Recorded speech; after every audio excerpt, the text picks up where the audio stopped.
AI 디지털 도구로 만드는 학생 주도 탐구 수업. 이 강좌는 IB의 10가지 학습 자상을 하나씩 만나며 학생이 스스로 탐구하는 수업을 AI 도구로 설계하는 방법을 다룹니다. 활용하는 도구들은 다음 링크에 패들렛에 정리되어 있으니 참고하실 수 있습니다. AI 디지털 도구로 만드는 학생 주도 탐구 수업. 오늘 만나볼 첫 번째 학습 자상은 열린 마음을 가진 사람입니다. 늑대는 나쁘다. 아기돼지 삼형제를 읽은 아이들은 모두 그렇게 말합니다. 그런데 그 이야기를 늑대의 입장에서 읽어보면 어떨까요? IB의 5번째 학습 자상, 열린 마음을 가진 사람은 자신의 문화와 역사를 소중히 여기는 동시에 다른 사람의 가치관과 전통을 존중하는 사람입니다. 열린 마음은 착하게 지내라는 훈화로 길러지지는 않습니다. 다른 눈으로 세상을 직접 바라보는 경험으로 길러집니다. 지난 강에서 학생들은 다양한 매체로 표현하는 방법을 배웠습니다. 오늘은 그 표현력으로 익숙한 이야기를 낯선 관점에서 다시 쓰는 수업을 설계합니다. 늑대 입장도 생각해보자 라고 말로 하는 것과 늑대가 되어 일기를 써보는 것은 완전히 다릅니다. 관점은 설명이 아니라 체험으로 전이됩니다. 문학에서 다시 쓰기는 열린 마음을 기르는 가장 오래되고 강력한 방법입니다. 오늘의 설계 프레임입니다. 첫 번째로 작품을 읽고 인물의 입장을 살펴봅니다. 두 번째로 새로운 눈으로 감상합니다. 세 번째로 새 관점의 이야기를 씁니다. 우리가 여기에서 다루어 볼 도구는 리드포스쿨입니다. 문해력 향상을 위한 AI 코스웨어로 유료입니다. 학급 단위로 같은 지문을 읽고 단어 확인, 문제풀이 등으로 이해도를 확인할 수 있습니다. 다양한 시각의 지문을 배정하고 의견을 나누기에 좋습니다. 여기에 넣을 지문은 교사가 생성형 AI로 생성합니다. 제미나이 잼스나 클로드 코드 스킬 등으로 프롬프트를 고정해두면 주제만 입력하여 쉽게 생성할 수 있습니다. 다시 쓰기에서 활용할 수 있는 AI 디지털 도구는 북크리에이터입니다. 글, 그림 등 다양하게 표현하는 이야기를 한 권의 이북으로 묶어 출판하는 도구로 교사가 라이브러리를 만들어 초대하는 방식이라 초등학생도 안전하게 쓸 수 있습니다. 내 책이 출판된다는 감각이 학생의 글에 열정을 불어넣습니다. 이 중 리드포스쿨이 유료 도구이기 때문에 접근이 어려우실 것으로 생각되어 제가 운영하는 클래스를 보여드리며 기능을 소개해드리겠습니다. 이 기능들은 무료 도구인 구글 클래스룸 과제와 제미나이를 활용해서 어느 정도 비슷하게 구현하실 수도 있습니다. 지금부터 리드포스쿨의 화면을 한번 살펴보시면서 말씀을 나눠보겠습니다. 저는 지금 리드포스쿨의 교사 화면으로 들어와 있습니다. 이렇게 왼쪽을 쭉 보면 이런 메뉴들이 있는데요. 여기서 첫 번째로 먼저 아이들과 함께 해보실 것은 이걸 추천드립니다. 이 문해력 평가는 지금 학생들의 수준을 확인할 수 있는 방법 중에 하나인데요. 지금 저희 반 같은 경우는 5월에 한 번, 6월에 한 번, 7월에 한 번 이렇게 3번 문해력 평가를 확인했습니다. 이게 시험이 끝나고 나면 보고서를 다운로드 받을 수 있는데요. 이 우리 반의 전체 리포트를 1회차, 2회차를 다운로드 받고 2회차, 3회차를 다운로드 받아서 비교하는 식으로 확인을 할 수가 있습니다. 이 비교는 선생님께서 직접 하셔도 되지만 조금 데이터량이 많아서 체계적인 분석, 전문적인 분석이 필요하다라고 생각하시면 인공지능에 넣고 분석을 맡기셔도 되는데요. 그러시려면 학생의 개인정보가 포함되지 않아야 한다는 점이 있습니다. 그래서 저는 아예 학생의 개인정보가 아예 들어가지 않게 이런 식으로 숫자로만 생성을 했어요. 이것도 분석할 때 좀 편리하게 할 수 있는 방법입니다. 리포트에 들어가는 내용은 이런 것들이 있습니다. 이 친구가 지금 어떤 수준에 있고 어떤 능력이 상대적으로 조금 보충이 필요한지, 그리고 이 학생이 어느 정도 수준으로 읽고 있는지, 리드포스쿨은 다른 문해력 코스웨어처럼 시선 추적 기능을 가지고 있는데요. 그래서 학생 탭에서 보면은 어떤 점을 응시하라고 이런 식으로 해서 0점을 맞추고 평가가 시작이 됩니다. 그래서 이런 식으로 이 학생들의 시선을 추적해서 알 수 있는 내용들도 리포트에 포함이 되어 있습니다. 그리고 이런 식으로 문해력 평가에 나온 지문에 대한 정확도 이런 것들도 알 수 있습니다. 그래서 이렇게 1회차에서는 이 노력 요함이 대부분이었는데 이게 하다 보니까 확실히 좀 좋아지더라고요. 결과가 점점. 그래서 저희 반은 맨 처음 5월에 시작할 때 봤던 문해력 평가는 또래들의 상위 60%였는데 이제 7월에 한번 보니까 상위 30%까지 올라갔더라고요. 그래서 그런 거 보면은 확실히 이게 어느 정도 뭔가 새로운 낱말을 배우고 좀 반복적으로 지문을 읽고 이해하고 그걸 확인하고 이러는 경험에 대한 연습은 확실히 된다라고 생각을 했습니다. 하지만 꼭 이 도구를 써야 문해력이 높아진다는 것은 아니고 제가 조금 번거롭겠지만 그 작업들을 다른 무료 도구로도 충분히 구현을 할 수는 있어요. 그래서 그런 방식으로도 아마 기를 수 있었을 것 같습니다. 다만 교사의 편의를 조금 보강해준다는 그런 장점이 있었습니다. 리드포스쿨은 학생들한테 이런 과제를 제시를 해줄 수가 있는데요. 여기에 이렇게 다양한 읽기 자료들을 검색을 해서 과제를 배정할 수 있습니다. 그런데 제가 개인적으로는 이 리드포스쿨을 사용하면서 좀 불편했던 건 이 자료들이 그렇게 다양하지 않다는 것이 저는 조금 사용을 할 때 애매했습니다. 그래서 저는 주로 여기 있는 거를 사용하지는 않고 예를 들어서 제가 민주주의에 대한 어떤 글이 필요하다라고 하면 이렇게 나오는데 이 글들이 제가 생각할 때 꼭 포함되어 있었으면 좋겠는 내용이 아닐 때가 많아요. 그래서 저는 이걸 그냥 다 제가 생성을 했습니다. 맨 처음에 했던 이 두 개는 그 자료실에서 가져온 것들인데 나머지는 우리 반에서 읽는 온책 읽기 관련된 자료도 넣었고 우리 반에서 그날 배우는 것 중에 좀 어렵다 이런 개념도 제가 직접 생성을 했고 또 디지털 정보윤리 주간 이럴 때는 그런 것과 관련된 지문을 생성을 해서 하루에 하나씩 해결하는 걸 목표로 했고요. 이것도 온책 읽기랑 관련된 거였고 이거는 과학. 아무래도 과학이 좀 개념이 많다 보니까 과학 지문을 많이 생성을 했던 것 같아요. 그리고 아이들이 좀 글씨를 대충 쓰는 것 같을 때는 이렇게 바른 글씨에 대한 과제를 만들어서 이제 하루에 하나씩 읽어보도록 하면은 확실히 좀 그 환기가 한번 되더라고요. 이 글씨에 대한 걸 3번 읽고 나면은 좀 열심히 쓰려고 노력을 한다든지. 그러면 이것들을 어떻게 제가 만들었느냐 하면은 여기서 이렇게 만약에 제가 열린 마음을 가진 사람 우리가 지금 이거에 대해서 배우고 있으니까 만든다고 치면 여기서 AI 기능이 들어가 있으면 참 좋을 텐데 여기서는 별도의 AI 기능을 제공하고 있지는 않습니다. 그래서 저는 오늘 제미나이를 활용해서 한번 만들어 보려고 합니다.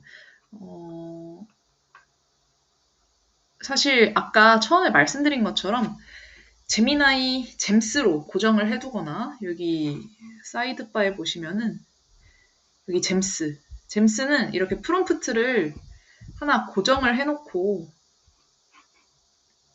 그 다음에는 이제 만들어진 잼에다가 주제만 다르게 넣어주면은 출력이 되는 그런 기능이고요. 저는 클로드 코드를 유료로 사용하고 있기 때문에 거기서 스킬을 만들어서 아예 좀 생성을 많이 했었습니다. 클로드 코드로 만들 때의 장점은 제미나이는 여기서 이렇게 복사해서 붙여 넣어야 한다면 클로드 코드는 컴퓨터 파일을 아예 읽고 쓰는 권한을 가지고 있기 때문에 바로 만들어진 파일을 저장해줘요. 그래서 그걸 여기에 업로드하면 조금 더 편리하게 느껴지기는 했습니다. 근데 그거는 유료 계정만 사용할 수 있기 때문에 오늘은 일단 제미나이로 한번 생성을 해보겠습니다. 저는 프롬프트를 아이디의 열린 마음을 가진 사람 우리가 지금 공부하고 있는 학습자 사항을 기르는데 도움이 되는 기존의 고정관념을 새로운 눈으로 볼 수 있는 지문을 생성해줘. 뭐 이렇게 해도 얘가 잘 해주겠습니다만 우리가 아까 처음에 도입부에서 얘기했던 주제들로 나오면 좋겠다는 생각을 했습니다. 그래서 아기돼지 삼형제의 늑대가 꼭 나쁜 늑대가 죄송합니다. 꼭 나쁜 인물일까? 아, 2개를 넣으려 했는데 그냥 엔터를 쳐버렸네요.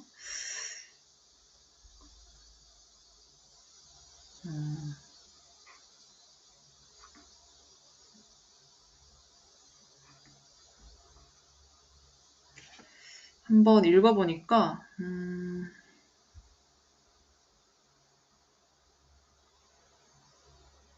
좀 너무 어린아이용으로 나온 것 같기는 한데 하나 더 생성을 해볼까요? 좀 더 비문학 문체에 가까운 읽기 지문으로 생성해. 이번에는 흥부와 놀부. 흥부는 정말 피해자일까? 뭐 이런 식으로.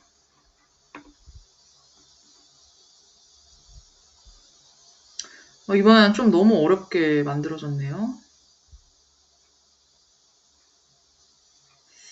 그러면 첫 번째 생성, 첫 번째와 두 번째의 중간 정도로 문체를 새롭게 다듬어서 중간 수준으로 문체를 새롭게 다듬어서 아기돼지 삼형제에 대한 새로운 지문을 만들어.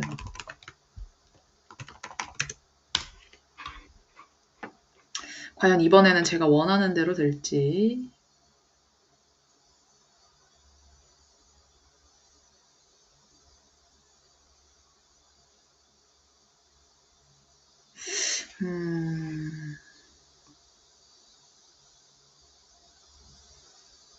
뭐 그렇게 사실 마음에 들지는 않는데요.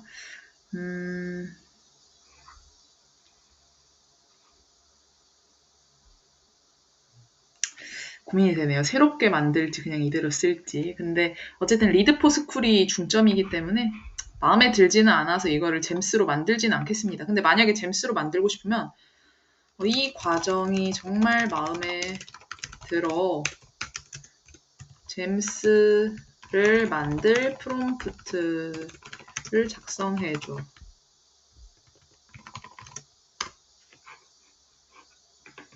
이런 식으로 대충 해서 이렇게 지침을 얘가 이렇게 말을 해주면 네, 이걸 복사 붙여넣기 해서 아까 우리가 봤던 그 잼스 만들 때 그 화면에 입력을 해주시면 됩니다. 근데 저는 이게 별로 마음에 안 들어요. 그래서 그냥 우리 리드포스쿨을 보여드리기 위해서 한번 그냥 이 정도로만 입력을 해보겠습니다. 그러면 이렇게 여기 이렇게 붙여넣기를 하고요. 조금 길긴 합니다. 저는 한 4, 5문단 정도, 많아야 5문단, 보통은 3, 4문단 정도로 아이들에게 제시를 하는데 어쨌든 이 정도로 해서 이제 여기에 읽기 자료는 추가가 됐고 이제 단계를 추가해 보겠습니다. 단계 추가를 누르면 이런 것들을 추가를 하실 수가 있어요. 그럼 단어 학습부터 한번 추가를 해볼 건데 여기서 선생님들이 직접 여기서 단어를 추출해서 이렇게 입력을 하실 수도 있는데 저는 2단계에서는 주로 AI 생성을 누릅니다. 그러니까 리드포스쿨이 읽기 자료 만드는 자체는 안 되지만 읽기 자료만 넣어주면 이런 만들기 기능은 알아서 들어갑니다. 그러면 이런 식으로 나오고 이게 조금 부족하다 싶으면은 더 누르시면 되고요. 마음에 안 드는 거는 삭제해 가시면서 완성하면 됩니다. 그리고 단어 학습은 들어갔으니까 이제 문제풀이, 문제도 한번 생성을 해보겠습니다. 그러니까 리드포스쿨은 사실 제일 귀찮은 건 이렇게 하나하나 누르는 과정이 그냥 제일 귀찮고 그렇게 어렵지는 않습니다. 이 과제를 만드는 것이 그렇게 부담으로 느껴지진 않아요. 그리고 이렇게 만들고 나서 단답형도 만들 수는 있는데 저는 초등학교 6학년 담임인데 그 기준으로 말씀을 드리면 이 아이들이 객관식도 되게 많이 틀립니다. 이게 이렇게 세 문제 나가면 정말 잘하는 아이들이나 다 맞히지, 그냥 저희가 보면 그렇게 어렵지 않은 것 같은데도 애들이 잘 못 맞추더라고요. 그래서 저는 일단은 주관식은 안 내고 객관식으로만 출제를 하고 있습니다. 그리고 마지막에 이 AI 튜터라는 게 있는데, 여기서 이 세 개 중에서 하나를 내줄 수가 있어요. 그래서 제목 짓기 같은 경우에는 제 읽기 자료에 학생들이 제목을 붙이게 하는 건데, 이거 조금 재밌다고 생각을 합니다. 우리가 읽은 읽기 자료의 핵심이 무엇인지 아이들이 추려낼 수 있는지 그걸 확인할 수 있고요. 또 요약하기는 특히 우리 국어 시간에 국어 교과서에 거의 항상 요약에 대한 것들이 들어가 있잖아요. 그래서 그럴 때 좀 그런 능력을 잘 갖추고 있는지 확인하기 좋습니다. 그리고 이것도 저는 이 세 개 중에서는 좀 가장 쉽다고 생각하는 편인데, 핵심 문장을 찾아낼 수 있는지 확인을 하는 거예요. 그게 우리가 국어 교과서 읽을 때도 각 문단의 중심 문장의 밑줄치기 이런 거 활동들 하잖아요.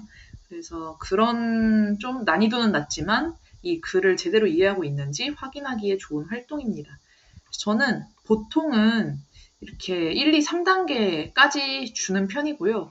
좀 중요한 지문이다 싶으면은 그때 이제 추가를 하는데, 제가 제시한 지문에 맞는 활동을 추가를 해주는 편입니다. 그럼 저는 제목 짓기 튜터가 우리가 만든 지문에 좀 적합하다고 생각을 해서 일단 이렇게 저장을 해보도록 하겠습니다. 이렇게 저장을 하면 자료실에 방금 제가 만든 내용이 이렇게 들어갔습니다. 이걸 아이들에게 어떻게 내주느냐 하면은 클래스에서 여기 지난번에 했던 활동을 아직 마감을 안 했네요. 그래서 이렇게 과제 결과는 이런 식으로 확인을 할 수가 있습니다. 얘가 뭘 맞고 뭘 틀렸고 시선 패턴도 이런 식으로 확인을 할 수가 있고요. 그래서 얘는 잘했네요, 아주. 근데 좀 어려워하는 친구들도 있습니다. 여기서 보면은 이렇게 제대로 안 읽는 거죠. 그냥 안 읽고 그냥 푼다든지 이제 이런 거를 선생님이 모니터링하고 있다는 거를 지속적으로 말씀을 해주시면은 좀 도움이 되는 것 같습니다. 여기서 핵심 문장 찾기 잘 고른 편이네요. 그러니까 이런 고르는 건 좀 아이들에게 쉽게 느껴지는 것 같아요. 지난번 과제는 마감하고 새로운 걸 한번 내보도록 하겠습니다. 과제 배정을 눌러서 제가 가지고 있는 자료실 화면이 이렇게 쭉 뜨는데요. 여기서 제가 이번에 새로 만든 것을 과제 배정 누르면 진행 중인 과제로 이렇게 뜹니다. 이미 끝난 과제들은 이렇게 떠서 그 결과들을 하나하나 클릭을 하실 수가 있습니다. 그리고 뭐 이런 것도 가능한데요. 네. 근데 저는 개인적으로 이런 수업 시간에 공통된 활동을 하기 위해서 우리 반 아이들이 같은 지문을 읽고 생각을 나누는 활동을 좀 의미 있다고 생각하기 때문에 주로 제가 수업 과제를 이렇게 내주는 편입니다. 근데 아이들이 AI 클래스 어플에서 들어가면은 자동 배정되는 과제들을 할 수가 있어요. 그래서 먼저 과제를 해결한 학생은 그런 AI 클래스 과제를 해결하도록 하면은 애들이 또 알아서 잘 하는 편입니다. 그래서 여기서 뭐 이런 식으로 학생 관리도 해줄 수가 있고, 학생들의 과제 기록은 여기서 이렇게 확인을 할 수가 있습니다. 뭐 좋아졌다 나빠졌다 하는데요. 대부분 우상향하고 있는 것 같습니다. 그래서 아까 제가 내준 수업 과제는 여기서 보실 수 있고, 이 AI 과제는 여기서 볼 수 이거는 자동 배정되는 그것들 아이들이 푼 거에 대한 게 나옵니다. 이렇게 과제별로 얘가 어떤 걸 어떻게 했는지 이런 식으로 확인을 할 수가 있습니다. 그래서 이렇게 오늘은 리드포스쿨에서 학생들의 이런 열린 마음을 길러주기 위한 읽기 지문을 생성하는 방법에 대한 말씀을 좀 드렸는데요. 평가 포인트는 문장력이 아니라 관점을 아이들이 새롭게 가질 수 있는지입니다. 그래서 이런 활동이 끝이 나서는 안 되고 이 활동 다음에 토론이라든지 토의라든지 이런 추가 후속 활동이 반드시 포함이 되어 있어야 합니다. 우리가 이렇게 리드포스쿨 같은 AI 코스웨어 또는 이걸 대체하는 디지털 도구를 쓰는 이유는 아이들에게 새로운 관점을 열어주기 위한 방법입니다. 그래서 관점 바꾸기를 한 번씩 해보면서 타인의 입장을 이해해 볼 수 있도록 하는 게 오늘의 목표였습니다. 다음 강의는 6번째 학습자상 배려하는 사람입니다. 우리 동네의 불편을 찾아 따뜻한 AI 서비스를 기획하는 수업을 패들렛으로 설계해 보려고 합니다. 오늘은 일단 여기서 마치겠습니다. 감사합니다.